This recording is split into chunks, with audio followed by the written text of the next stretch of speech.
They told me, no one wants a poor person here, and if you're going to be a burden, quit before you cause trouble. I just couldn't take it anymore, so I ran out of the restaurant. I'm sure when I go to work on Monday, they're going to complain that I left the welcome party after just 10 minutes. What should I do? I don't think I can keep working at that bank. My granddaughter finally landed a job at a major bank, something she had dreamed of for a long time. That part was great, but once she got assigned to her branch, the branch manager, Kevin, started treating her horribly. She had been keeping it all bottled up, but during the welcome party, she finally reached her breaking point. She ran out of the party just 10 minutes in and came straight home. Seeing her crying her heart out, I couldn't hold back my anger. I immediately picked up the phone. Hello? Mr. Evans? About that $5 billion deal, we're moving that money to a different bank. That call alone solved 90% of the problem. Now it's time to take care of the remaining 10%. My name is Edward Brown. I'm 77 years old. I live with my son, his wife, and their daughter Bella, 4 of us, under one roof. Bella has graduated from college and is about to start her life as a working adult. Many people feel anxious when they're about to enter the workforce, but I never sensed any of that from Bella. Maybe it's because she got a job at the major bank she had always dreamed of, got placed at the branch she requested, and it's close enough to commute from home. Everything seemed to be going just the way she had hoped, but that was only after she received her job offer. Until then, it had been a difficult journey, and I spent most of the time worrying while she was job hunting. Come on now, don't be so down. The real hiring process hasn't even started yet, right? There's still summer and winter recruitment rounds coming up, aren't there? Well, yeah, but, and you could always look into jobs outside of banking. No way, I absolutely want to work at a bank. Bella's job hunt started off with failure. She wasn't able to show her full potential, and the results left her frustrated. Her first attempt was an internship at a bank.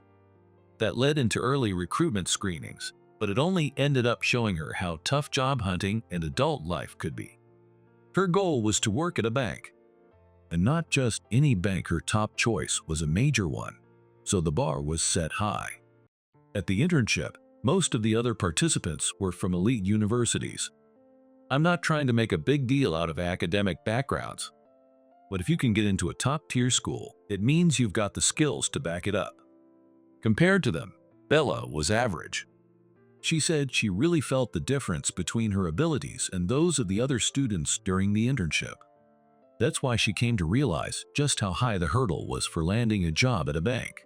When she got rejected, it hit her like she had accidentally smashed a $100,000 vase. Even so, she didn't give up on her dream of working at a bank. That made me wonder, why go through such a tough path on purpose? So I asked her, "Why are you so determined to work at a bank?" "Probably because of my dad." Her answer made me tilt my head slightly. She said it was because of her father, but my son isn't a banker. He's just a regular office worker now. But as I listened more closely, I realized she wasn't talking about who he is now, she was talking about who he used to be. My son used to run his own company, but the business started to struggle and eventually went bankrupt. That doesn't mean he just stood by and let it happen. He worked hard to turn things around. During that time, the bank loan officer really went out of their way to help, offering advice on additional loans and working with him to revise the repayment plan on what he still owed. Bella had heard that story from him. In the end, the company did go under, but my son seemed satisfied, saying he had done everything he could. Seeing him like that made Bella feel, I want to help people who are doing their best. It was around that time that my son and his family moved in with me. After the business failed, my son came back home with his wife and daughter. Originally, when a company goes bankrupt, its debts are wiped out. However, my son had signed on as a guarantor when he applied for additional loans. Because of that, even after the company was dissolved, the debt remained with him personally. Fortunately, the amount he owed was manageable, so he decided not to declare bankruptcy. That was fine, but since he still had to repay those loans, life became increasingly difficult, and he eventually came to me for help. I had absolutely no intention of giving him any money. But I thought, if it's just living together, that should be fine. So I decided to let my son and his family move in. Before we started living together, I made it very clear to him that he was not to rely on me. I don't take any rent from my son. In return, he and his wife help out with things around the house. Given my age and having lost my wife, I think it's a fair arrangement. Besides, getting to live with my granddaughter Bella is an incredible blessing. Not long after we began living together, Bella started job hunting, but stumbled right out of the gate. I've lived a long life, and I've gained a lot of experience. So I figured I could offer her some helpful tips about job hunting. But since I told my son not to rely on me, Bella must have thought I shouldn't depend on Grandpa either, and she never asked me for advice. In truth, I wanted to teach her all sorts of things what HR looks for in interviews, the current state of the finance industry, but I held back, swallowing the words that always came to the tip of my tongue. A few months after she failed the early recruitment round, the summer hiring season at banks began. I couldn't stop wondering how she was doing, and like a manager checking on a subordinate, I constantly asked her about her job hunt. Bella, you submitted your entry sheet, right? Do you think you'll pass the screening? Will you get an interview? You already asked me that this morning, didn't you? I haven't heard anything yet. If they do contact me, it'll probably be next week or the week after. Right. That sounds about right. Come on, Grandpa. You're worrying way too much. At this point, I don't even know who's the one actually job hunting. She often laughed at me for asking the same questions over and over. But no matter how much she laughed or sighed, I couldn't stop worrying about her job search. Like she said, it really was hard to tell who was more anxious, her or me. While I waited for news from the bank, I felt like my heart was being squeezed tight, as if what little time I had left was ticking away even faster. About a week after enduring that heavy feeling in my chest, Bella finally got a message from the bank. Grandpa, I passed the document screening. The interview's next week. Oh, that's great. That's really great. I've been worried this whole time, wondering how it would all turn out. It's just the document screening. It's not like I got the job yet. No document screening is where they have the most applicants. Sometimes they don't even read your application properly and reject you right away. Unlike interviews, you can't really prepare for that stage, so luck plays a big part. You got through that toughest first step. That's definitely worth celebrating. Well, when you put it that way. Next is the group interview. Do your best. Honestly, I was probably happier than Bella that she passed the screening. Seeing me like that made her laugh, and I felt relieved, thinking she hasn't been crushed mentally by the pressure of job hunting. But the following week, Bella once again looked completely defeated. There's still winter recruitment, right? Just give it your best next time. Yeah, but that winter hiring might be my last chance, if I fail that too. By the time the final rounds come around, some students already have offers, so the competition gets a little easier. You have to stay positive and take action, otherwise you won't make it in the real world. Okay, if you say so, Grandpa, I'll believe you. If you look like you lack confidence, they'll eliminate you right away. Learn from what happened in the early and summer rounds and get ready for winter. All right, I will. Anyone would feel discouraged after getting bad news. But if it's something you truly want, just a little bit of help can get you back on your feet. Bella clearly wanted to work at a bank with all her heart. She quickly regained her energy and began preparing early for the winter recruitment. After a few more months, the winter hiring season finally began. This might be her last chance to go through new graduate hiring. If she doesn't make it this time, the standards might get even tougher. Just thinking that made my heart tighten once again. But thanks to all the preparation she'd done since summer, Bella began passing each round of the selection process like her previous struggles had never happened. It seems there were fewer applicants for the winter recruitment, so there was one less interview compared to the summer round. Grandpa, the next one's the final interview. Really? That's fantastic. Final interviews are more like a formality to confirm your intent, right? Can I start thinking of it as an unofficial offer? That's true in some cases, but some companies still conduct a proper interview, so don't let your guard down just yet. Got it. If you say so, Grandpa, then I'll make sure to stay focused until the end. The following week, Bella went to her final interview. When she came home, she looked clearly anxious. I wonder if I did okay. The questions were no different from before, and the whole interview ended pretty quickly. Do you think maybe they already decided to hire someone else and just held a token interview for me? That kind of thing happens, right? I can't say it never happens, but maybe, like you said before, it really was just an interview to confirm your intention. Hey, how long does it usually take to hear back from a final interview? Will it be next week again? No, if they're going to hire you, the call should come quickly. They don't want to risk losing you to another company. That's especially true in winter recruitment when students are more desperate to secure offers.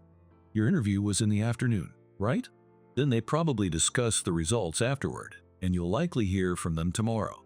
If it's good news, expect a call in the morning. Okay, then I'll keep an eye on my phone tomorrow morning so I don't miss the call. The next day, Bella went to campus. I'm going to spend the morning in an empty classroom doing nothing but staring at my phone. I looked at the clock every 10 minutes. Or at least I thought I was. But whenever I checked, only 5 minutes had passed. Time kept crawling forward. By now, it was already 10 a.m. If they had made a decision the day before, it wouldn't be strange to receive a call around this time. It felt like my heart was being squeezed tightly. Another hour passed, and just as I began to think, maybe it didn't work out, my phone rang. Grandpa, I got the job. When I heard the news from Bella, all the tension drained from my body. At the same time, it felt like the tight grip on my heart had finally let go. Bella had landed a job at the major bank she had always dreamed of. Getting the offer had been tough, but everything went smoothly after that. She said the training for new hires was fun, and during her placement interview, she got her wish and was assigned to a branch she can commute to from home. Now, all that's left is to wait for her first day. I'm sure she's the most motivated of all the new hires. With that kind of mindset, I figured she'd have no trouble once the job actually started. That's what I thought until her mood started to shift after she officially joined the bank. Hi, Bella. How was your first day at work? What do you think? It's the first day. I didn't do anything special. I just got introduced to everyone and was shown around the branch. Still, things like how's the atmosphere or watch out for that senior employee, stuff like that must have stood out, right? You can't figure out the workplace environment or relationships in just one day. I mean, it seemed fine, but still. Still? Did something happen? There's this guy who got placed at the same branch through new grad hiring. He went to a really good university, has great communication skills, and just seems so capable. When I stand next to him, I can't help but feel insecure. Well, sure, people from top schools tend to have strong basic skills, but that doesn't always mean they'll perform well at work. Don't let it bother you, just do your best, Bella. You're right. I should just focus on doing my best in my own way. The new hires, including Bella, spent some time under headquarters management for training before being assigned to their respective branches. Today was Bella's first day reporting to the branch where she'll be working. Telling someone, "Don't worry," is easier said than done. When Bella got home, I immediately asked her how her day went. Her answer leaned a little toward the negative. It seemed like she couldn't really grasp the workplace atmosphere and was already feeling inferior to her colleague. But considering she had just started her career, feeling a little negative was only natural. I thought, she's finally doing the job she's always dreamed of. Once she gets used to the environment, those feelings will go away. But contrary to my expectations, Bella's mood kept getting darker. I'm home. Oh, Grandpa, you're home. Looks like I got home later than you today. You look tired. Is it because there's so much to learn at work and it's physically exhausting? Or is it the unfamiliar environment that's wearing on you mentally? Maybe both, but I'll be fine. Everyone feels like this when they start working, right? I just have to hang in there until I get used to it. Are you really okay? I'm fine. You're such a worrier, Grandpa. Bella smiled as she headed to her room. I could tell her smile was forced. She was probably finding the job much harder than she'd expected. But just like she said, it's something everyone goes through when they start working. It's a path she has to overcome on her own. So I decided to simply keep an eye on her for now. I'm home, huh? Where's Bella? A few days later, I came home to find Bella shut in her room. Work must have been really tough because as soon as my granddaughter got home, she told us, "I don't want any dinner," and went straight to her room. It's not uncommon for new employees to stumble right after starting work and have trouble getting back up. Thinking she finally got into the bank she worked so hard for, if this keeps up, she's going to break, I decided to try talking to her. "Oh, Grandpa." As I walked toward her room, she came out carrying a bath towel and her loungewear. It seemed I had run into her just as she was about to head to the bath. Her expression looked somewhat gloomy. "I heard you don't have much of an appetite. Are you okay?" "I'm fine. Just a little tired. But I have tomorrow and the day after off, so I'll get some good rest."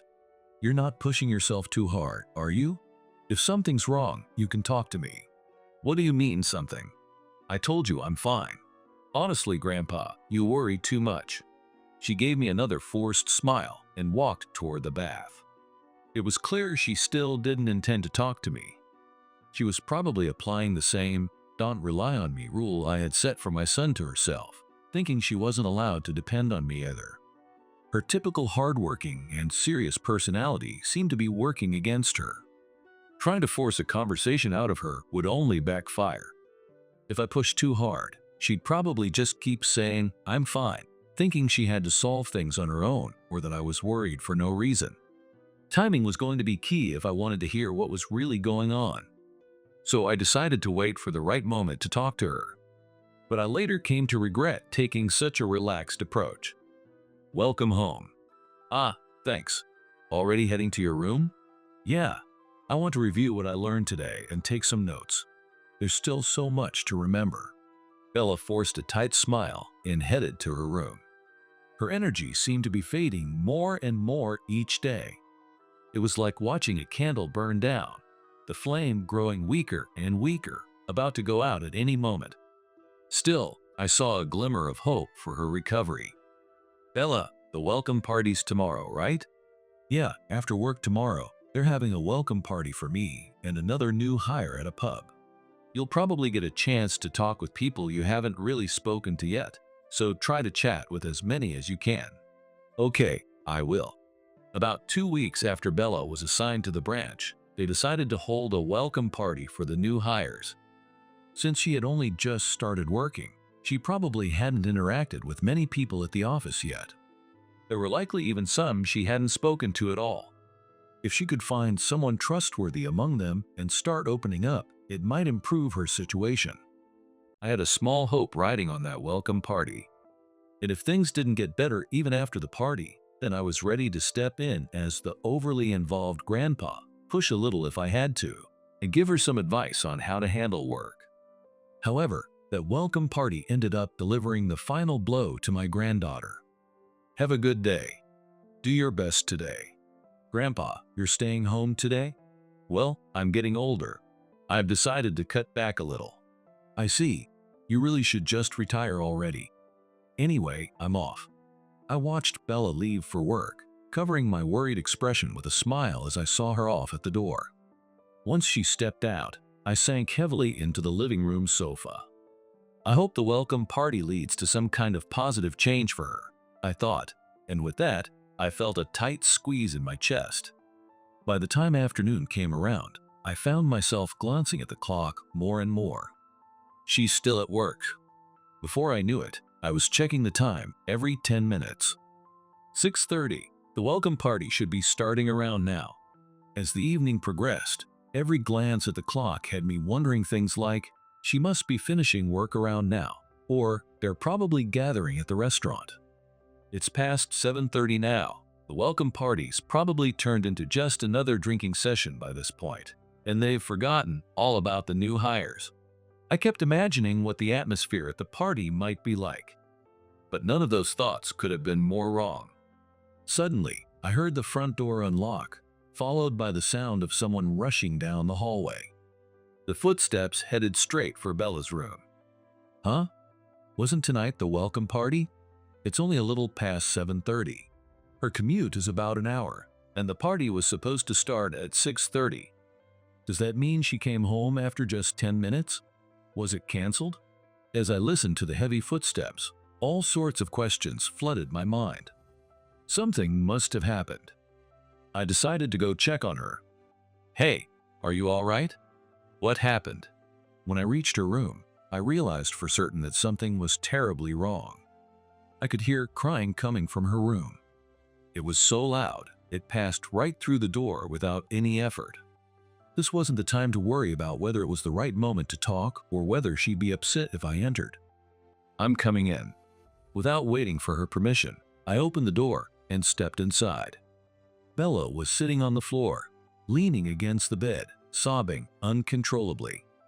Tears streamed down her face, and she kept wiping them away with both hands over and over. I slowly walked over and sat in front of her. What happened at work? For the past 2 weeks since I was assigned to the branch, they haven't let me do any real work. What do you mean? The guy who was assigned to the branch with me, he had a senior assigned to him and was being taught all sorts of things. But me? I was made to stand at the entrance all day long. All I did was greet customers with a welcome. That was my only job. Some days, I'd spend the entire shift just saying welcome. And if I said anything else, it was something like, please proceed to window number 3, or please take a number and wait. That's it. Why would they do that? Didn't you have a mentor or senior assigned to help you? I did. There was someone. Then you should have told them, please teach me too. Of course I did, but they said, that's the branch manager Kevin's instruction. What? Why would the branch manager give an order like that? When I asked Kevin, he said, I can't entrust financial work to someone from a family that went bankrupt and is buried in debt. And if you're the child of someone who let a company fail, you must be just as incompetent. And if you cause trouble, it'll be a problem. So just stand at the entrance and act like a greeting robot. That's what he told me. I can't believe he said that. No matter how many times I begged, Kevin wouldn't assign me any other work besides being the greeting robot. So that's why you've been getting more and more down. I kept telling myself, I can't rely on Grandpa, and tried to tough it out. But I hit my limit at the welcome party. What happened at the welcome party? At first, we were introduced in front of everyone. But for the other new hire, they talked about his university, how he'd been doing these past 2 weeks, all kinds of things. But for me, they just said my name, and that was it. Then, when the food came out, Kevin scooped up the lettuce under the fried chicken, the parsley from the fries, and all the little side vegetables onto a small plate and said, this is for you. Eat this. Why would he do something like that? He said, you come from a poor family, right? You probably haven't had a proper meal in your life. If you suddenly ate something like this, your stomach would be shocked, so I've prepared your food for you. That's what Kevin said. How could anyone say something so cruel? He told me, no one wants a poor person here, and if you're going to cause trouble, quit before you do, and I just couldn't take it anymore. I ran out of the restaurant. I'm sure when I go to work next week, they'll complain that I left the welcome party just 10 minutes in. What should I do? I don't think I can keep working at that bank. As she talked, Bella seemed to calm down a little, and her tears stopped. But then, as she recalled what happened at the party and everything leading up to it, she began to cry again.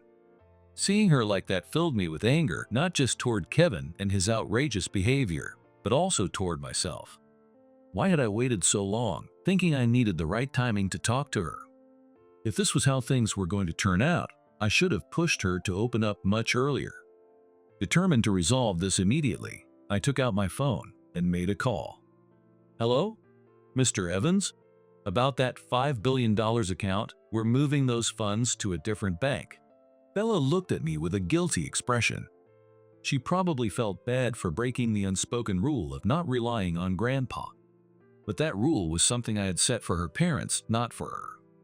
Bella had chosen to follow it on her own all this time. and now that she had finally reached out for help, of course I would help her.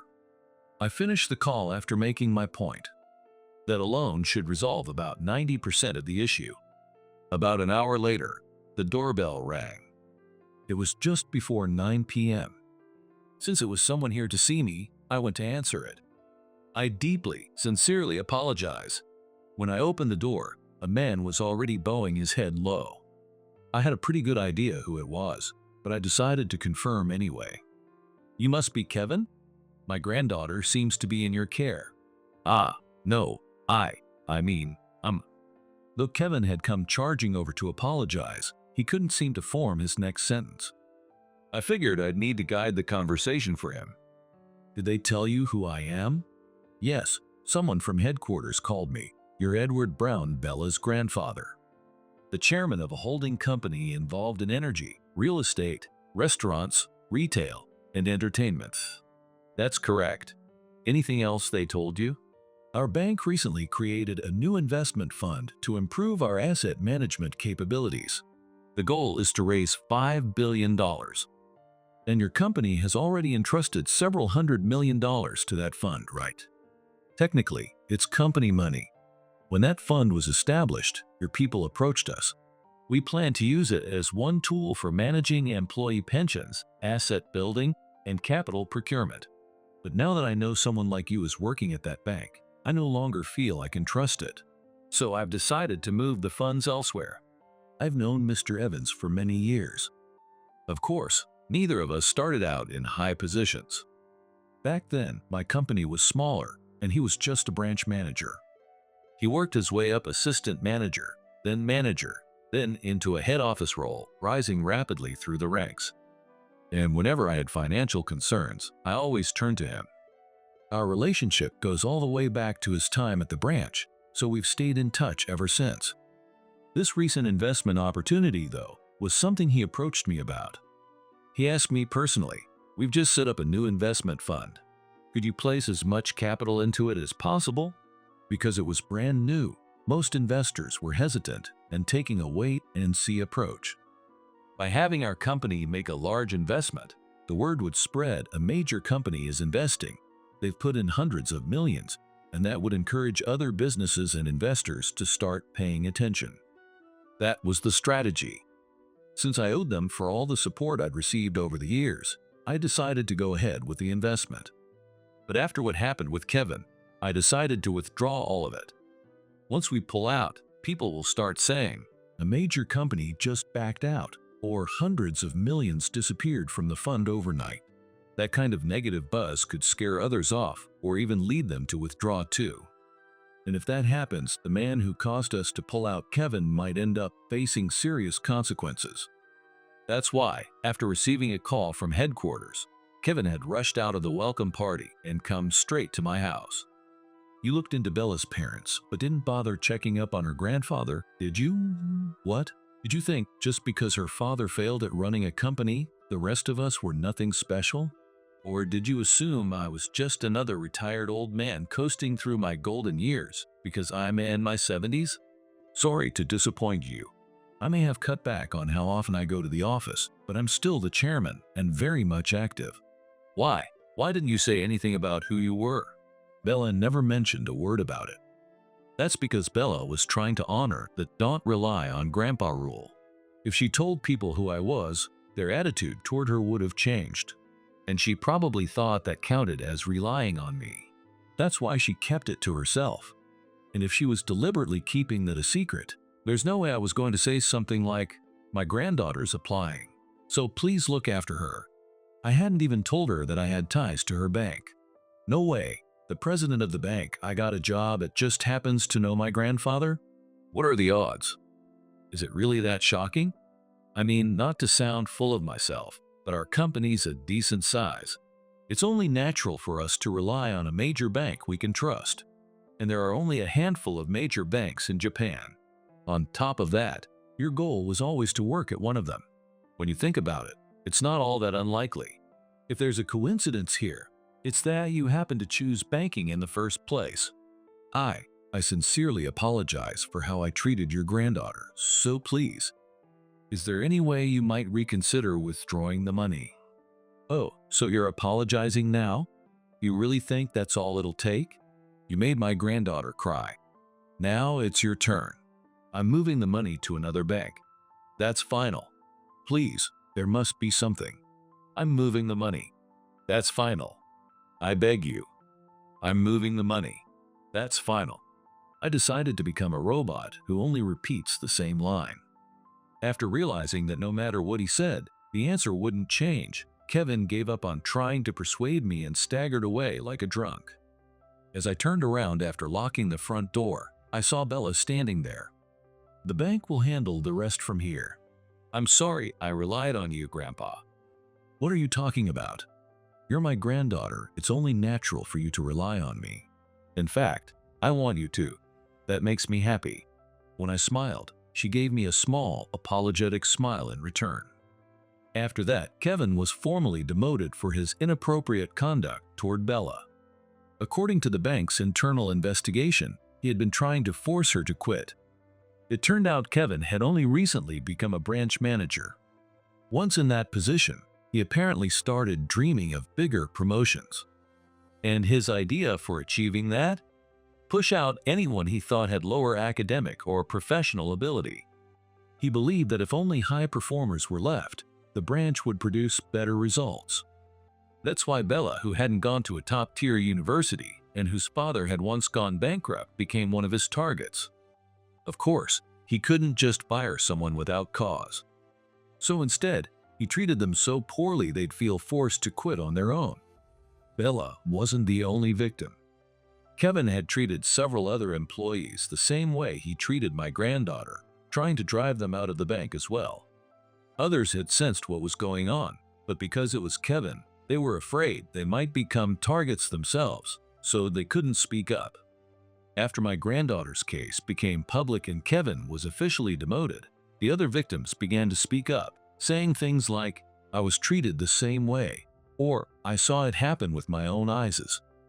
Faced with this, the bank began considering further disciplinary action. But perhaps sensing that any additional punishment would completely ruin him, Kevin resigned before anything more could be done. He had tried to force others out only to end up quitting himself. The only person I had lost trust in was Kevin. Now that he was gone, I decided not to withdraw the investment after all. Bella is still working at the same branch. The "don't rely on Grandpa" rule is once again in effect. She really is a serious, upright person. From what I hear, only the new branch manager knows who I really am. With Kevin gone, the entire workplace seems more energetic. Bella comes home smiling every day. Asking her about work has become part of my daily routine and my greatest joy.